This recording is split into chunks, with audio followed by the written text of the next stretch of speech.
Vamos continuar falando então, terminando hoje a série. Todo esse mês nós estamos trabalhando em cima desse tema. Que amor é esse? Que amor é esse a ponto de Jesus dar a sua vida em favor de nós pecadores? Que amor é esse a tal ponto que João 3,16 diz que Deus amou tanto que deu seu Filho unigênito para que todo aquele que nele crê não pereça, mas tenha a vida eterna. Principalmente nas 2 primeiras semanas, domingos, nós visitamos os textos bíblicos que mostram para nós esse drama da cruz, tudo aquilo que envolve Jesus Cristo sendo crucificado, a centralidade dessa história, na cruz onde a justiça de Deus, o amor, a graça, a ira de Deus se encontram, onde o resultado disso tudo é perdão, é salvação, é resgate,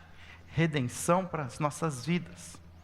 Mas a partir de que nós entendemos todo esse movimento, e semana passada nós inclusive celebramos um Jesus que não só morreu na cruz, mas ressuscitou, e nós precisamos trazer sempre essa esperança. Por isso aos domingos nós celebramos a Deus, nós festejamos, nós engrandecemos, pois domingo é um dia de vitória, domingo é o dia que o Senhor Jesus ressuscitou, não só na Páscoa, mas todo domingo, nós trazemos à memória que o nosso Jesus está vivo.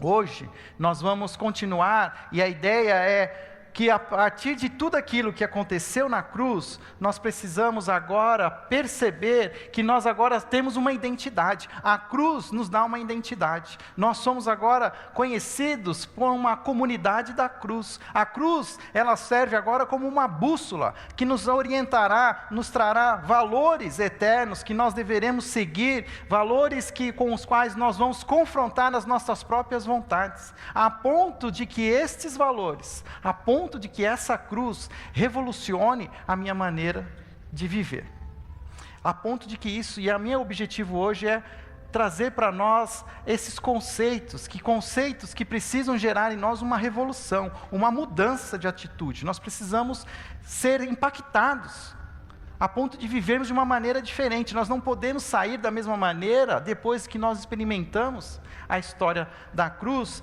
em nossas vidas. E para que nós possamos perceber a nossa identidade em Cristo, eu escolhi esse texto de Apocalipse como um texto para abrirmos o nosso sermão, para que você possa perceber quem nós somos em Cristo Jesus. E em Apocalipse então, capítulo 7, versículo 9 e 10, João nos traz a visão que ele tem, a visão celestial, a visão dessa comunidade toda reunida. O rei voltou, ressuscitou todos os mortos, arrebatou a sua igreja ainda viva, e todos agora reunidos. O texto é claro quando diz assim: depois disso olhei, diante de mim estava uma grande multidão, que ninguém podia contar, de todas as nações, tribos, povos e línguas, em pé diante do trono e do Cordeiro, com vestes brancas e segurando palmas, e clamavam em alta voz: a salvação pertence ao nosso Deus, que se assenta no trono, e ao Cordeiro. Nós fazemos parte desta visão. Chegará um dia em que todos os crentes em Jesus Cristo, a sua igreja, essa igreja universal, essa igreja invisível, a igreja de ontem, a igreja de hoje, a igreja de amanhã, estará toda reunida diante do grande trono de Deus. E junto estará quem? O Cordeiro, o servo, aquele que morreu por nós, ressuscitou e está à direita de Deus. E nós todos juntos, reunidos, o que nós estaremos fazendo? Nós estaremos clamando em alta voz, adorando a Deus, exaltando a salvação, exaltando a sua grandeza. Essa é a nossa visão de futuro. A primeira coisa que eu preciso entender é que esse é o nosso futuro. Ter um futuro aqui na terra é muito pouco perto daquilo que Deus deseja de nós. Todos reunidos, povos, raças, tribos, nações, todos juntos, numa só voz, reunidos, em adoração plena, diante desse Deus. Mas eu preciso entender que essa comunidade da cruz, que estará reunida na eternidade, ela começa a viver aqui hoje. Nós hoje aqui reunidos em nome de Jesus, nós estamos experimentando aquilo que viveremos na eternidade. E porque nós precisamos entender que nós somos essa comunidade, eu preciso entender que quando eu sou resgatado e sou agora trazido para essa comunidade, eu não posso viver mais da mesma maneira. Eu não posso seguir a minha vida debaixo de valores morais, valores humanos, que não sejam valores que me tragam essa visão da eternidade, de pessoas reunidas na presença de Deus. Desta maneira, o que eu quero hoje propor para vocês é nós caminharmos nesses 3 aspectos, 4 momentos diferentes em que nossas atitudes são revolucionadas no nosso encontro da cruz. Toda a comunidade da cruz, ela revoluciona nossa atitude para com Deus, nossa atitude para com as pessoas, nossa atitude para com os graves problemas da violência, nossa atitude para com o sofrimento. Nós vamos trabalhar hoje em cima desses 4 pontos. Caminhar um passo de cada vez, e entendendo como a cruz revoluciona as nossas vidas. Uma das primeiras coisas que nós precisamos entender, fazendo parte dessa comunidade da cruz, é que a nossa adoração a Deus começa hoje. Apesar daquilo que nós estamos lendo em Apocalipse, nós temos que entender que através da cruz de Cristo, nós agora somos capazes de nos aproximar de Deus com liberdade e confiança. Isso significa o que a história, a narrativa do Evangelho conta, que é ao meio-dia, Jesus Cristo clamou: está consumado.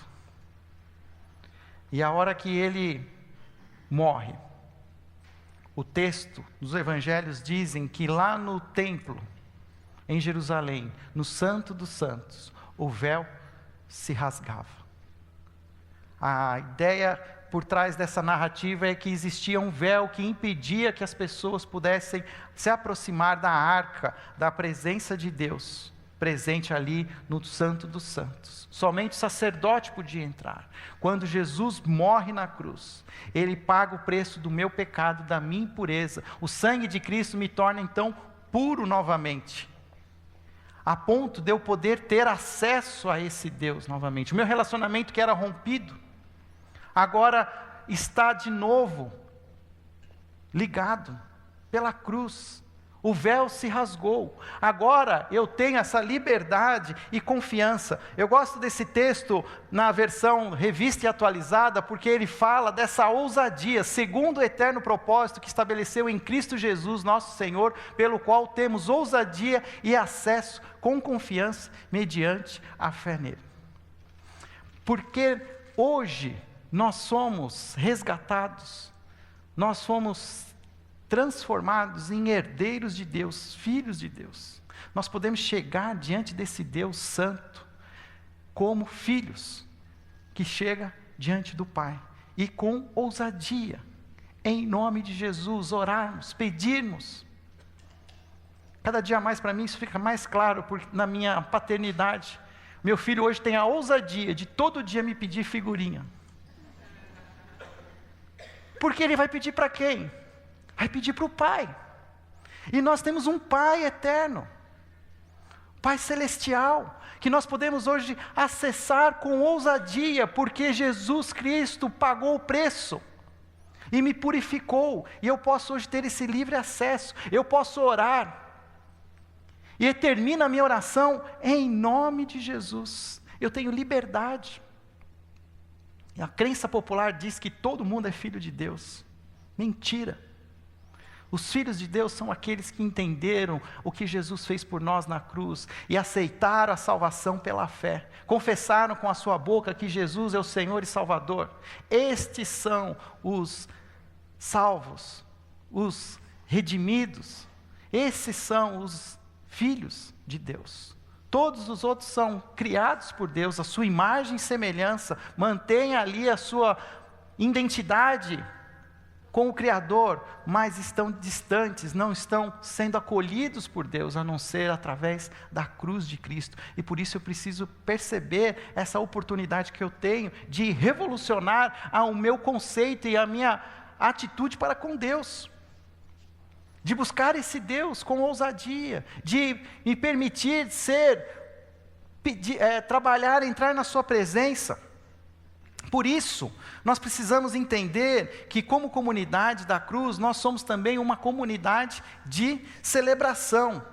O texto de 1 Coríntios, capítulo 5, versículos 7 e 8 diz: pois Cristo, nosso Cordeiro Pascal, foi sacrificado, por isso celebramos a festa, não com o fermento velho, nem com o fermento da maldade e da perversidade, mas com os pães sem fermento, os pães da sinceridade e da verdade. Nós podemos chegar diante de Deus e celebrar. Na verdade, a visão que nós temos do Apocalipse, nós podemos experimentar agora. Toda vez que nós cantamos, toda vez que nós nos reunimos como família, toda vez que nós estamos juntos como comunidade da cruz, uma das coisas que nós precisamos revolucionar é a nossa atitude diante de Deus. E uma das atitudes que nós precisamos ter é uma atitude de adoração, de celebração. Nós precisamos cantar sim, por isso nós cantamos.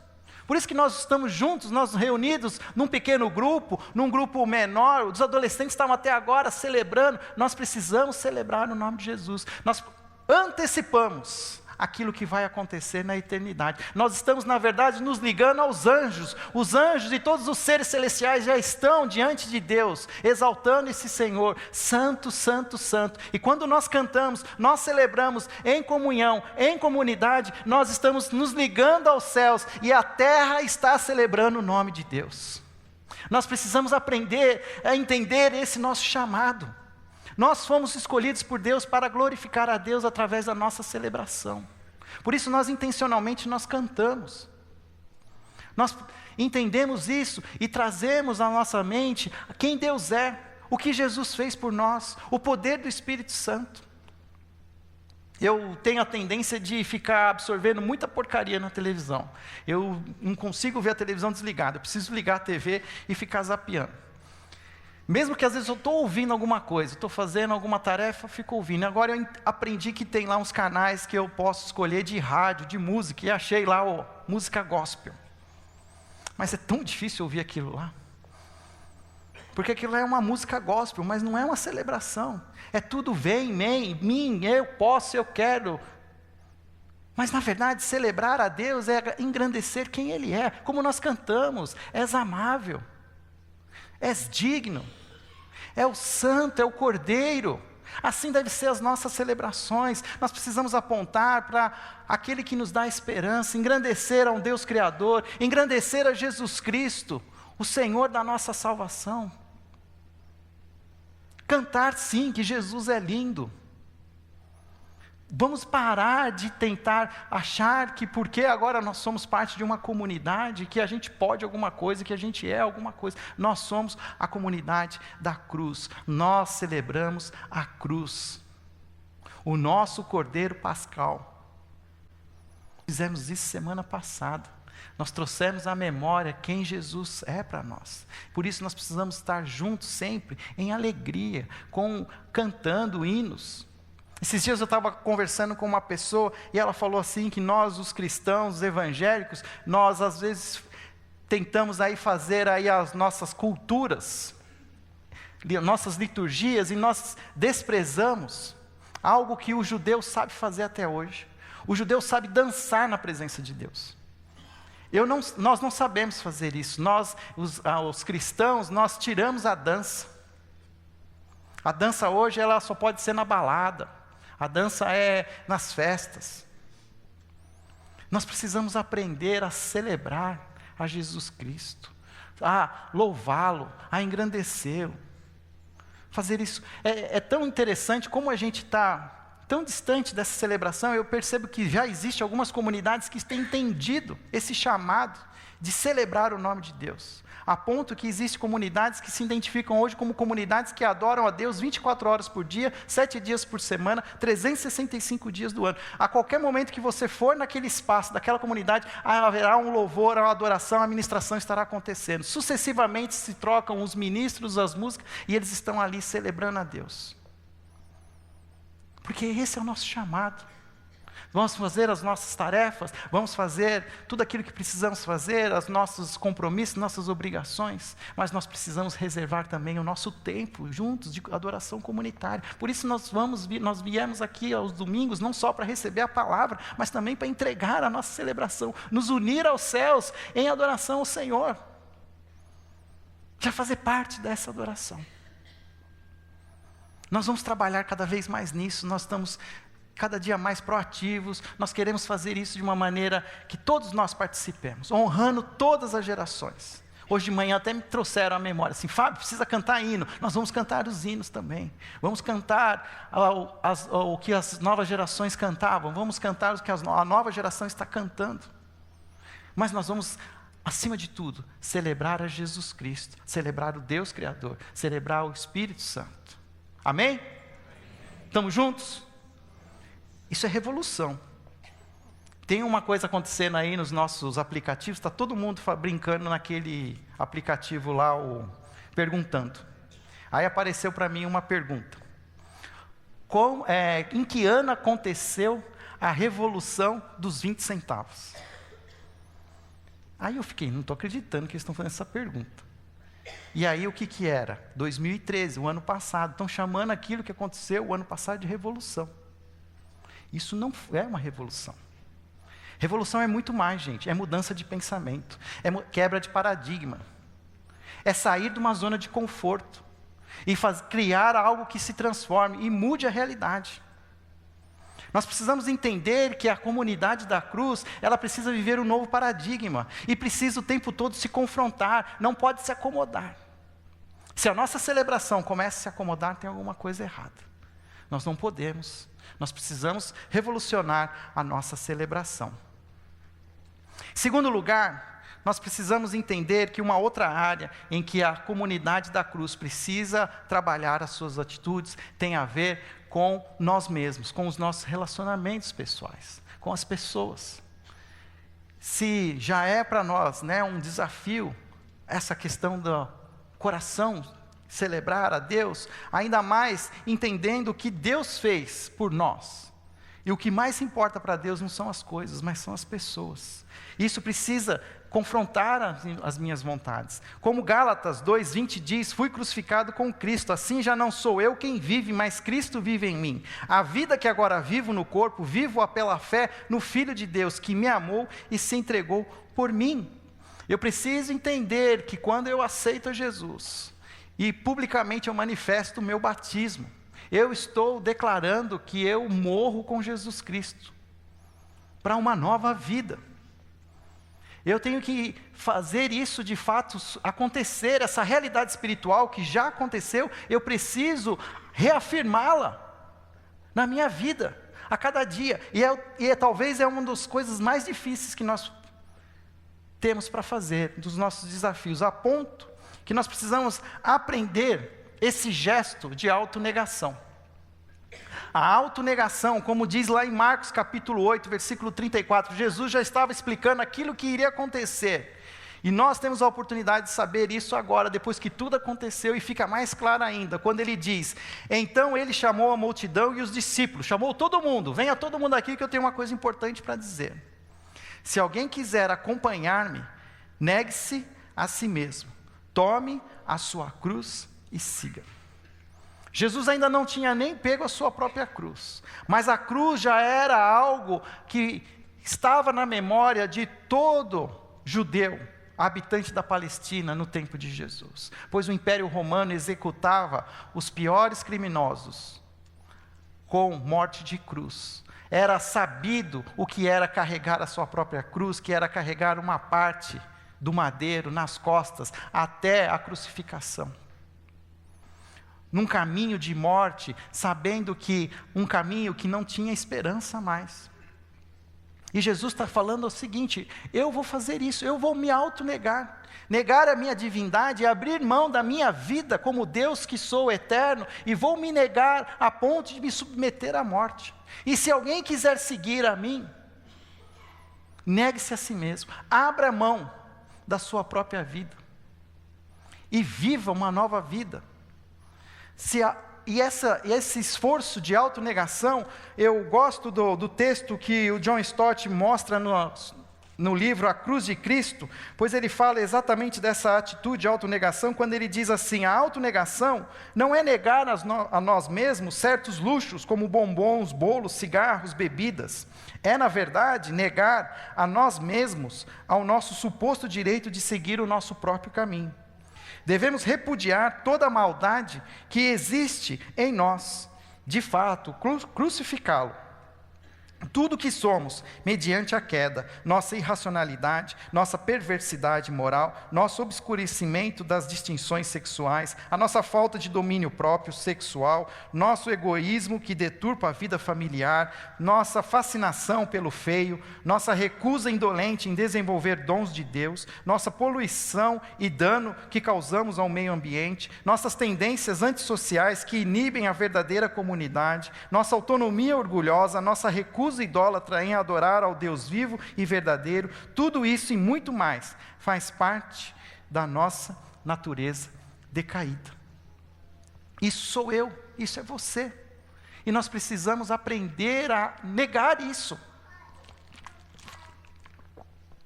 A ponto de que um próximo gesto que eu preciso ter é o gesto da autoafirmação. Eu preciso então não só negar quem eu era, mas também afirmar quem eu sou em Jesus Cristo.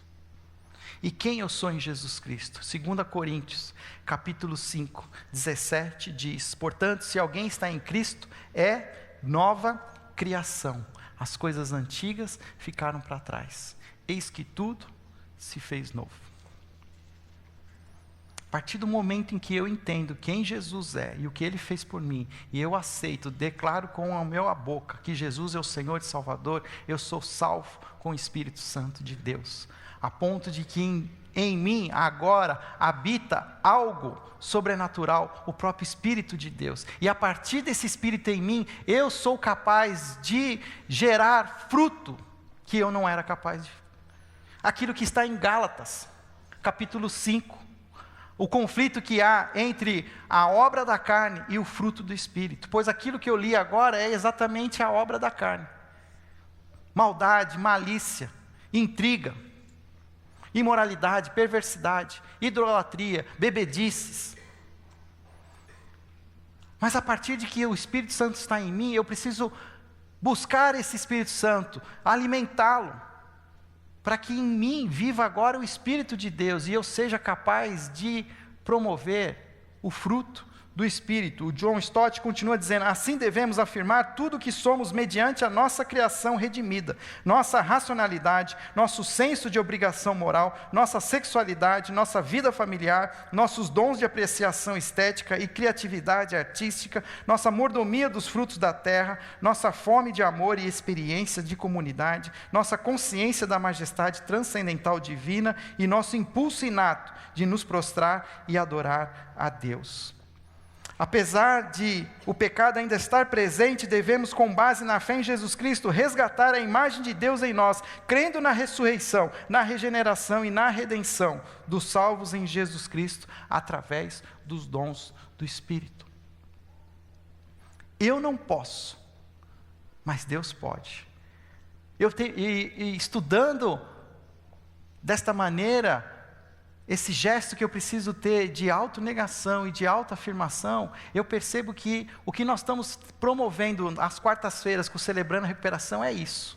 É ajudando a nossa comunidade a negar, a vencer essa luta contra a carne e reafirmando a nossa natureza em Jesus Cristo. O nosso poder superior é Jesus, o Espírito Santo já está em mim. A vida cristã que eu vou viver, ela já está em mim. Estava conversando essa semana com um jovem, conversando com ele sobre as coisas da Bíblia. E compartilhei com ele a metáfora da videira. Para mim, cada vez mais eu tenho consciência que ali Deus está explicando o que é uma pessoa de sucesso. E na verdade, o sucesso não está nas pessoas, não estão nos ramos. Quem é a pessoa de sucesso? É o agricultor. Porque Ele que tem o sucesso com a videira. A videira, com toda a sua beleza, a sua saúde, é o sucesso do agricultor, que é Deus. E os ramos, eles não se alimentam dos frutos.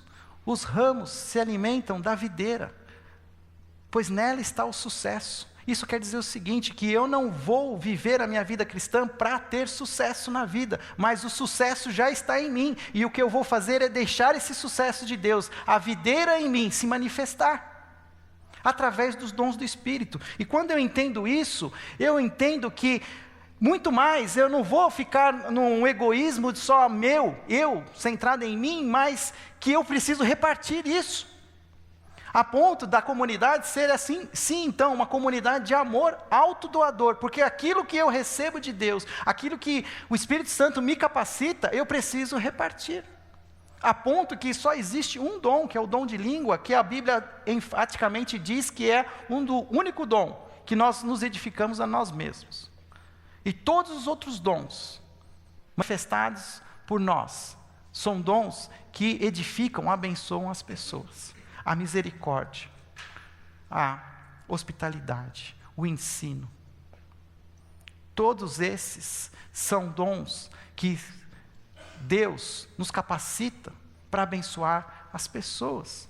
A comunidade, nós como comunidade da cruz, nós precisamos revolucionar a nossa maneira como nós vivemos ao redor das pessoas. Eu nego a minha própria vontade, mas agora para viver repartindo o que Deus deseja para as pessoas. Jesus repete tantas vezes isso aos seus discípulos, quando ele ainda está terminando a sua missão. Ele está na ceia, no momento final, reunidos ali naquele espaço reservado, para celebrar a última ceia. Eles entram naquela sala, um começa a olhar para o outro. E existia uma cerimônia que precisava acontecer. Eles não podiam celebrar a ceia com os pés sujos. Mas na logística esqueceram de olhar quem diziam contratar para lavar os pés. E não tinha ninguém para lavar os pés deles. E cada um ficou olhando um para o outro, assobiando. Pedro assobiava para cima, né? O Lucas olhava para baixo e via aquele pé encardido do Tomé. Lucas não, Tiago. E aí Jesus, o que ele faz? Chama Mateus e fala: Mateus, lava os pés dos discípulos. Jesus, o texto diz assim, Jesus sabendo quem ele era, vindo do Pai, e sabendo que voltaria para o Pai, sabendo e entendendo a sua identidade, ele não precisava provar nada para ninguém, ele já era um sucesso em Deus. Ele foi lá e pegou a toalha, amarrou na cintura a bacia de água e lavou os pés de cada um dos seus discípulos, inclusive de Judas, aquele que o iria trair. Jesus termina, se enxuga, coloca de novo a sua túnica, senta na mesa e diz assim: vocês viram o que eu fiz? Vocês me chamam servo, Senhor e mestre de vocês. E é verdade, pois eu sou. E se eu sou o mestre e Senhor de vocês, felizes serão se vocês fizerem a mesma coisa. O que eu preciso entender é que um chamado para uma comunidade impactada pela cruz é uma comunidade que serve, é uma comunidade que segue a ponto de se sacrificar. E é interessante porque os discípulos eles não entendem isso, e tem o pedido de Tiago e de João aqui. Outro texto que eu queria que vocês abrissem agora em Marcos capítulo 10, esse texto não está na apresentação, mas é exatamente um texto onde nós percebemos que esses discípulos eles não entendem que essa vida em comunidade é uma vida de servir, é uma vida de autodoação. E eles começam no versículo 35 do capítulo 10 de Marcos, a dizer assim: nisso Tiago e João, filhos de Zebedeu, aproximaram-se dele e disseram: Mestre, queremos que nos faça o que vamos te pedir. O que vocês querem que eu lhes faça? Perguntou ele. Eles responderam: permita-me que na tua glória nos assentemos um à tua direita e outro à tua esquerda. Disse-lhe Jesus: vocês não sabem o que estão pedindo. Podem vocês beber o cálice que eu estou bebendo, ou ser batizados com o batismo com com o que estou sendo batizado? Podemos, responderam eles. Jesus lhes disse: vocês beberão o cálice que estou bebendo e serão batizados com o batismo com que estou sendo batizado, mas assentar-se à minha direita e à minha esquerda não cabe a mim conceder. Estes lugares pertencem àqueles para quem foram preparados. Quando os outros 10 ouviram estas coisas, ficaram indignados com Tiago e João.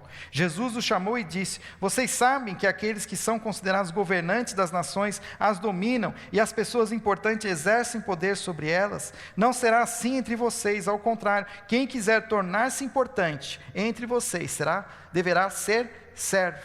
E quem quiser ser o primeiro deverá ser escravo de todos, pois nem mesmo o Filho do Homem veio para ser servido, mas para servir e dar a sua vida em resgate de muitos. Jesus aqui está falando: olha, vocês serão uma comunidade que me representará aqui na terra. E vocês precisam entender essa questão da doação, do sacrifício, do serviço, do sofrimento. E é interessante porque nós vemos aqui Tiago e João. Quem era Tiago e João? Eles faziam parte daquele trio, Tiago, João e Pedro, que o tempo todo Jesus separava e estava com eles com mais intimidade do que com os outros. E eles, achando porque eles estavam ali mais perto de Jesus, eles tinham a ousadia de fazer uma oração errada. E eles pedem algo que não era o que eles deveriam pedir, a ponto de que eles permitem ter uma ambição egoísta. Eles dizem assim: Jesus, o seguinte, nós estamos aqui passando um perrengue com o Senhor, está difícil, mas nós vamos ficar até o fim. Mas olha, eu sei que o Senhor vai chegar no céu primeiro que a gente. O Senhor não leva 2 boletins? O Senhor pega um boletim, põe ali no seu trono, um da direita e da esquerda, já reserva lugar para nós, porque eu sei que vai chegar o pessoal correndo. Mas nós estamos aqui, Jesus, segurando a onda com o Senhor. Por quê? Porque acha que nós estamos hoje vivendo uma teologia da prosperidade diabólica, que acha porque nós estamos com Jesus, que nós temos agora poder para pedir aquilo que nós não devemos, quando nós somos aqui, na verdade, servos, como Jesus foi servo, servos que se sacrificarão e que servirão. O texto continua quando eles falam assim: permita que na tua glória um se assente à tua direita e outro à tua esquerda, ou seja, se assente em tronos. Senhor, nós não queremos ficar na frente assim na galerinha lá, nós queremos sentar junto, em tronos. E o que Jesus está querendo dizer é assim: olha, tem que servir. Vocês têm que servir. E é interessante porque os comentaristas falam que o próprio texto diz que é Tiago e João, filhos de Zebedeu. Isso significa, no contexto, em que eles tinham um pai conhecido, um pai que tinha recursos. Eles eram pescadores, eles eram os filhos de Zebedeu. Provavelmente Zebedeu tinha vários barcos. Zebedeu era um empresário na área da pesca. Aqueles homens pescavam e tinham seus barcos, tinham seus negócios, alugavam os barcos. Eles abriram mão, eles deixaram de ser pescadores para serem pescadores de homens. Mas agora eles estavam falando: Senhor, mas nós estamos esperando que isso vai dar um lucro lá no final, né? Pelo menos a gente tem que sentar no trono, né, Jesus? Nós largamos os barcos lá do meu pai. A gente podia estar ganhando uma grana agora. E o que Jesus está dizendo é sacrifício, serviço e sofrimento. Pois nem mesmo o Filho do Homem veio para ser servido, mas para servir e dar a sua vida em resgate de muitos. Eu preciso entender esse nosso chamado de nos doarmos. Uma comunidade precisa ser uma comunidade que se doa para as pessoas, que serve.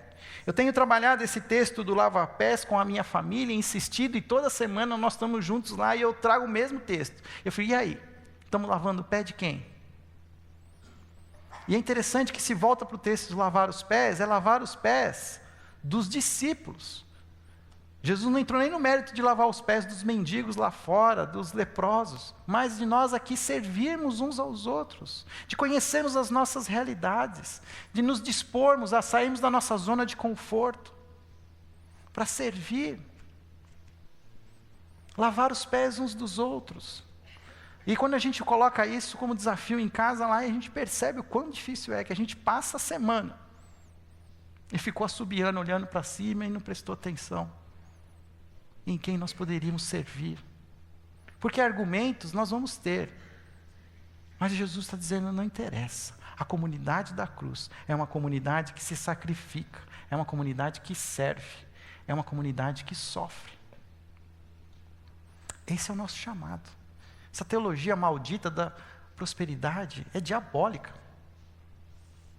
Porque ela traz uma realidade que é uma realidade da glória.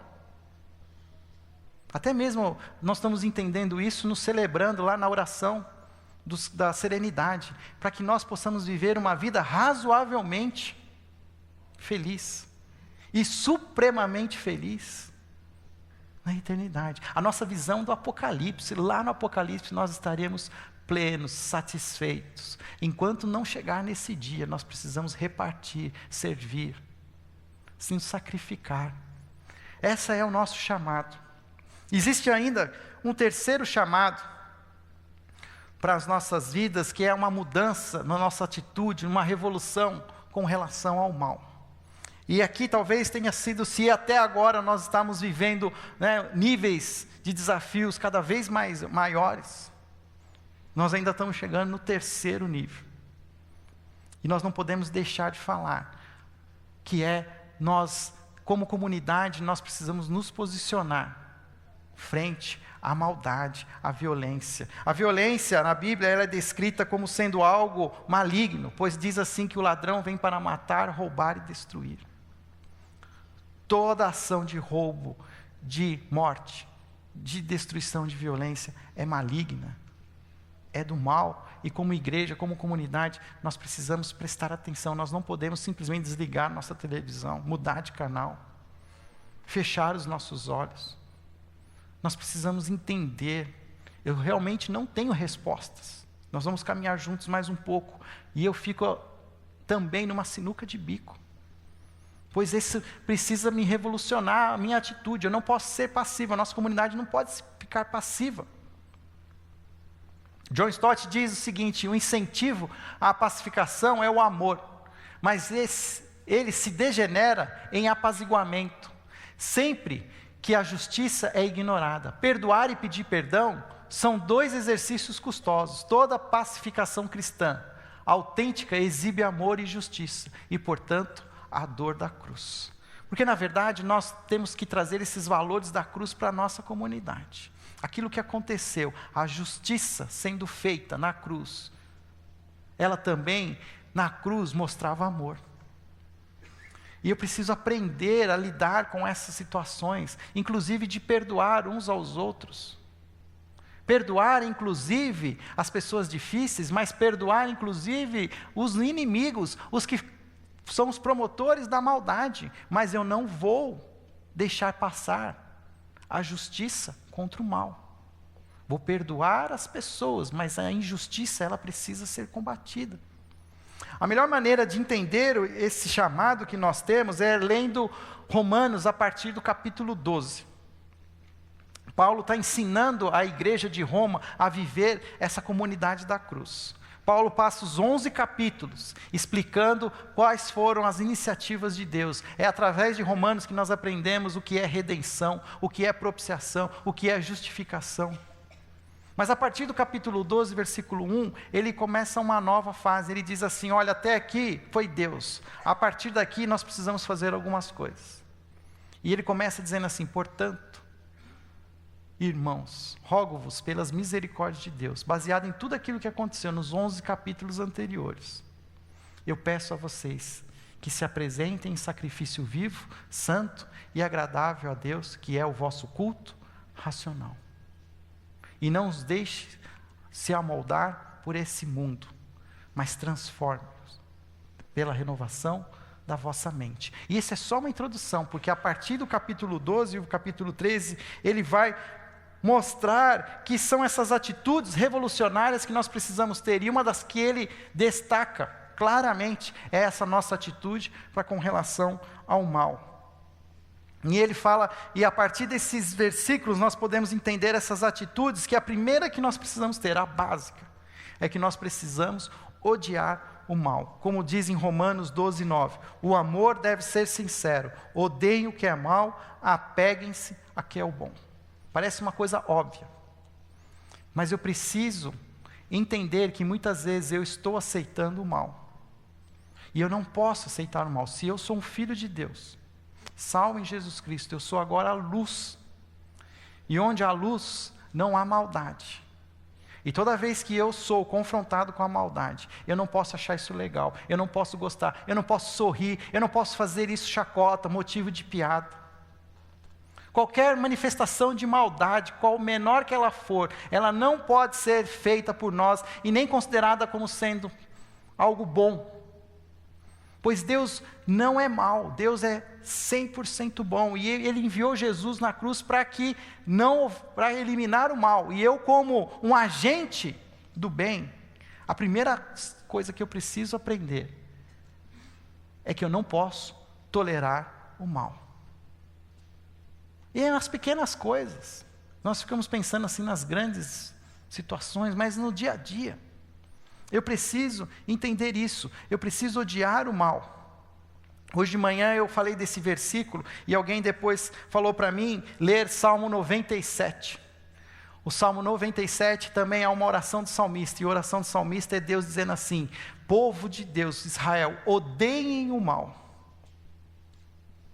Cuidado, porque às vezes a gente começa a se enamorar com o mal, acha o mal legal, a ponto que a gente assiste até aos filmes de televisão, a gente começa a achar as pessoas maldosas mais legais do que os bonzinhos. Verdade ou mentira? E esses são requintes que o inimigo usa para ir colocando em nós essa simpatia pelo mal, quando nós somos aqui representantes do bem. Mas não é somente odiar o mal, mas é também, não devemos revidar o mal com o mal. Versículo 17 do capítulo 12, ele diz, não retribuam a ninguém mal por mal, procurem fazer o que é correto aos olhos de Deus. E você percebe cada dia mais, nas redes sociais, na televisão, a sociedade está tão cansada da maldade, que ela está retalhando, usando a mesma moeda. Mas nós não podemos entrar nessa armadilha, pois nós fomos feitos por Deus para repartirmos a bondade e não a maldade. Sei que é um tremendo desafio, uma revolução, ainda mais quando nós experimentamos dessa maldade. Mas eu preciso entender que o Espírito Santo que habita em mim, ele é um promotor de bondade, e toda vez que eu tentar lutar com a maldade, usando da mesma maldade, eu estou dando espaço para a minha natureza morta, para o próprio inimigo me usar. Eu preciso entender isso, e essa coisa da vingança, não tem um tema, de novo, a gente aprende às vezes mais teologia nos filmes do cinema do que na igreja, aí fica bravo quando Noé não tem teologia no cinema. Mas qual é a maior... são maiores, como é que eu posso dizer assim, aquilo que mais se mostra nos filmes de cinema, qual a atitude que mais se mostra nos filmes, principalmente os filmes que tem os heróis aí, os super-heróis? Vingança. Todo super-herói, ele age por vingança, porque mataram a família dele, porque mataram não sei quem, e ele vai cumprir a sua missão se vingando. As novela é vingança o tempo todo. E a gente fica torcendo para dar certo, para ela conseguir se vingar, a personagem lá. Eu preciso entender que a vingança não faz parte do vocabulário de uma comunidade da cruz. Eu preciso entender e colocar isso diante de Deus e deixar o texto, como o texto diz, que a vingança é de Deus. Ele é o juiz. Ele vai fazer essa justiça acontecer.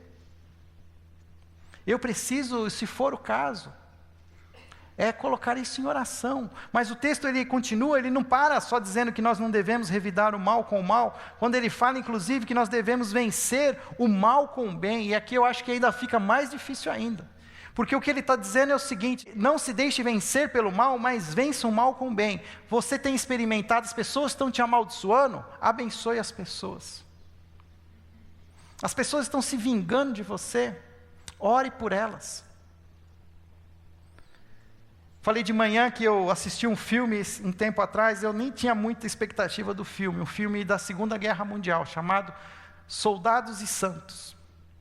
E é interessante que ele mostra bem ali um momento da guerra, quando as tropas aliadas já invadiram a Normandia e os paraquedistas americanos estão descendo no país francês, no território francês. E é nesse momento que mostra assim os personagens, e o filme começa com um capitão nazista. E olha o paradoxo. O capitão nazista está mandando que sua tropa fuzile uma família inteira francesa. Todos da família são fuzilados. E enquanto essa família está sendo fuzilada, esse capitão está escrevendo uma carta para o seu filho, que está em Berlim, dizendo que o ama e que está com saudade. E o filme continua sendo desenvolvido, a ponto que esse capitão, uma hora ele acaba sendo preso, interceptado por essa tropa aliada. E ele já rendido, de joelhos, o chefe do comando dos aliados leva esse capitão nazista para o meio do bosque. E ali há um conflito: atirar ou não atirar no inimigo. O filme não mostra, só escuta-se um tiro. Mas depois a gente fica sabendo que aquele jovem soldado não mata o capitão nazista. A história vai contando, vai mostrando que aquele jovem soldado, ele era de uma igreja cristã. E ele tinha um chamado para ser pastor. Mas ele, com aquela coisa da guerra, todos os jovens estavam se alistando. E ele chega para o pai dele e fala assim: pai, eu me alistei no exército. O pai até fala assim: poxa filho, não queria que você se alistasse, mas tudo bem, você vai ser capelão lá do exército, você vai ser bênção lá. Ele fala: não pai, eu não vou ser capelão. E eu me alistei na companhia dos paraquedistas. Não acredito que você fez isso, que você vai fazer lá, você vai morrer, Deus te deu dons, deu talentos para você. E aquele jovem está com a arma na mão, apontando para a cabeça daquele nazista. E é interessante, não sei se o filme tinha essa proposta, mas ali eu percebi exatamente ali o conflito assim: ele vai vencer o mal com o mal, ou ele vai fazer algo diferente? Ele faz algo diferente. E a história muda completamente. Mas eu não vou contar o final da história. Mas a gente precisa crer que nós podemos plantar sementes de bem aonde há maldade. Eu creio no que nós fazemos hoje já com a arca. Nós estamos de alguma maneira, crianças que no seu cotidiano estão sendo plantadas sementes de maldade, de crueldade, de abuso. Nós aqui também estamos plantando sementes de bondade, de misericórdia. Cada abraço que a gente dá nessas crianças, cada palavra de afirmação, nós estamos plantando bem. Eu não sou responsável, muitas vezes, pelo sucesso. Lembra-se, eu não sou a fonte do sucesso. O sucesso é Deus. É em Deus que está o sucesso. Eu somente sou um ramo. E por mim eu preciso repartir o bem. Eu preciso fazer isso. Não fique, e como o texto diz, não fiquem devendo a ninguém, a não ser o quê? O amor. Nós sempre estaremos devendo, estaremos sempre com a nossa conta negativa. Sempre nós podemos promover o bem, mesmo onde há a maldade. E eu preciso fazer isso pela fé, confiando no sobrenatural. Eu não posso entrar no nosso meio de justiça, pois a gente vai ficar paralisado. Mas eu preciso me revolucionar a ponto de fazer isso, de vencer o mal com o bem. E por último, Paulo ainda deixa mais claro ainda, que esse mal deve ser punido. E Deus escolheu até mesmo agentes para combater esse mal. Toda autoridade é colocada por Deus. E olha só como Paulo trabalha o texto, quando ele diz, eu coloquei aqui autoridade do Estado, está implícito no texto, que ele diz assim: pois é serva de Deus, para seu bem, mas se você praticar o mal, tenha medo, pois ela não porta a espada sem motivo. É serva de Deus, agente de justiça, para punir quem pratica o mal. E cadê a nossa responsabilidade? Quem nós estamos colocando como autoridade? Se nós discutirmos hoje o que está sendo feito com a espada que Deus deu, qual é a nossa responsabilidade? É orar, é conversar, é pedir audiência, é conversar. Eu fico vendo, tem um pastor presbiteriano no Rio de Janeiro, Antônio Carlos Costa. Ele se mobilizou e mobilizou a sua comunidade e fundou aquela ONG que nós chamamos Rio da Paz, que nós conhecemos. E ele entendeu que o melhor lugar para se fazer as manifestações era em Copacabana. Tudo que acontece em Copacabana aparece na televisão.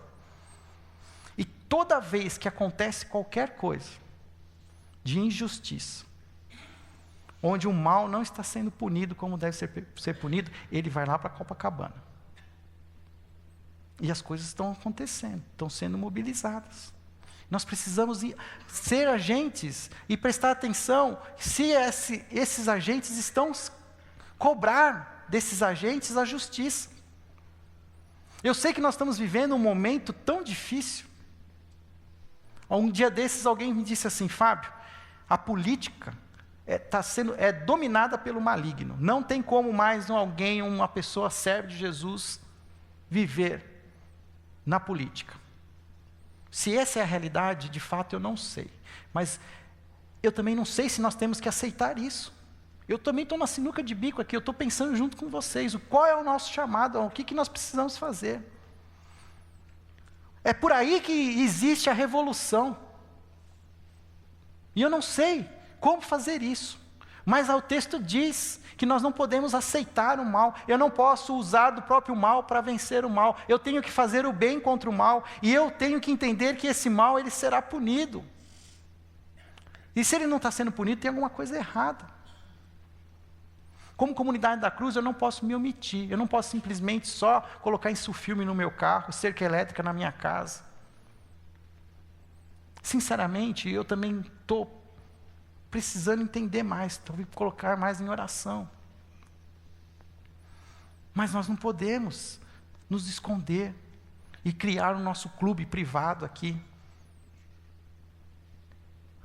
Nós somos chamados para sermos bons samaritanos, servir essas pessoas, os machucados, os marginalizados.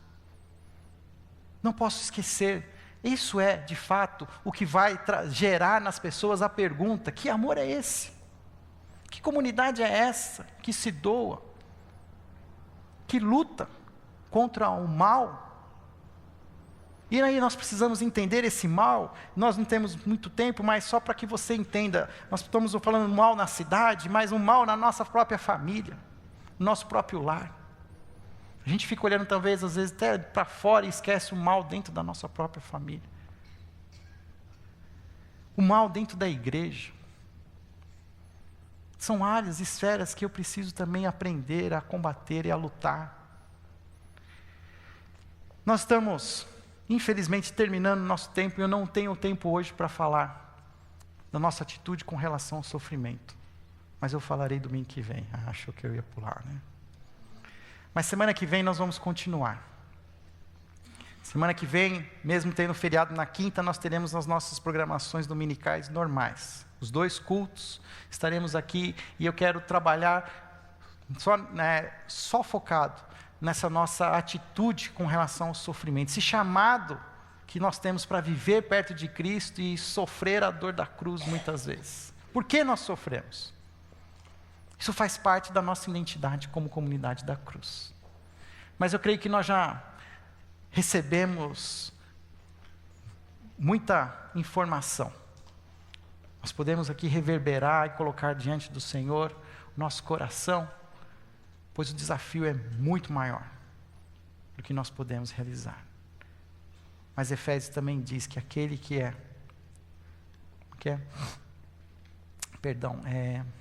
aquele que é capaz de fazer infinitamente mais do que tudo que pedimos ou pensamos, de acordo com o seu poder que atua em quem? Em nós. Se o poder não está sendo manifestado, é porque nós não estamos deixando ele se manifestar em nós. A luz será manifestada se nós permitirmos que essa luz se manifeste. É um tremendo desafio. Nós não podemos viver passivos uma vida aos pés da cruz, sem nos identificar realmente com essa comunidade. Abaixe sua cabeça, nós estamos terminando. Quero te dar a oportunidade para orar, fazer a sua oração. Talvez alguma dessas áreas foi a área que mais mexeu com você. É uma área que talvez você tenha vivido mais de perto. É a sua própria atitude para com Deus, a sua atitude para com as pessoas, a atitude para com os graves problemas da violência. Eu não sei. Mas eu também sei que o Espírito Santo nos incomoda, e aquilo que nos incomoda, na verdade, é o Espírito nos trazendo para sermos agentes, atacando esse incômodo. Permita-se, pela fé, viver algo que Deus tem para a sua vida. Que como comunidade nós possamos entender esse nosso chamado. E sermos identificados pelas pessoas como a comunidade da cruz. Senhor, continue falando aos nossos corações, quão difícil, Senhor, é esse desafio. Eu mesmo me sinto incapaz, Senhor, de como promover, de como revolucionar as minhas próprias atitudes diante, Senhor, desse chamado. Mas eu creio, Pai, no sobrenatural, eu creio no que o Senhor quer fazer. E o Senhor falará, e o Senhor proverá a cada dia. O Senhor mesmo disse que basta cada dia o seu próprio mal. Eu não vou andar ansioso por coisa alguma, mas eu vou viver aquilo que o Senhor deseja que eu viva hoje. Só hoje, Senhor Deus. Abrindo mão, me negando a mim mesmo, reafirmando em mim, Senhor, o Espírito Santo que já existe em mim. Viver não para mim, mas para as pessoas, servindo-as, me sacrificando por elas, sofrendo por elas. Senhor, que tremendo desafio. Mas nos ajude, Senhor, a discernir a Tua verdade. Nos ajude, Senhor, a guardar estas palavras em nossos corações para não pecarmos contra Ti. Senhor, que possamos de fato viver a cada dia à luz da cruz, trazendo, Senhor, a realidade da cruz para as nossas vidas. Que a cruz seja de fato, Senhor, a nossa bússola, que nos traga as orientações para vivermos de fato da maneira como o Senhor sonha, para que no futuro nós possamos juntos, toda a tribo, toda a raça, todos os povos, línguas e nações, se unir, Senhor, num só coro, engrandecendo o nome de Jesus Cristo, engrandecendo ao Deus Criador dos céus e da terra.